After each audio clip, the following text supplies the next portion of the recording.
ইশরাকের জন্য এখানে প্রতিবাদ সভা করব। কেন ইশরাকের জন্য? তারা সেই দিন সেই নগর ভবনকে অচল করে দিয়েছে।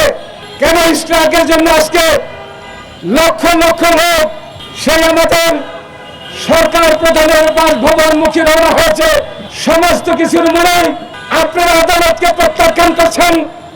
যে আদালত বলেছে, যে আদালত সরকার, যে আদালত রায় দিয়েছে, সেই জনতার মেয়রকে শপথ নেওয়ার জন্য যে রাষ্ট্র, যে নির্বাচন কমিশন থেকে তাকে গেজেটভুক্ত করেছে মেয়র হিসাবে, আজকে তার বিরুদ্ধে তাকে মেয়র হিসাবে শপথ দিতে দিচ্ছেন না। এখানে অনেক পরিকল্পনা, আমার মনে হচ্ছে কোন পরিকল্পনা আপনাদের মাঝে জেগেছে। রাষ্ট্র দখলের স্বাদ জেগেছে, অবৈধভাবে রাষ্ট্রে থাকার স্বাদ জেগেছে। আপনাদের বিরুদ্ধে কিন্তু সেই জনগণ যে কথা আগে বলেছি ফুলে ফেসে উঠেছে।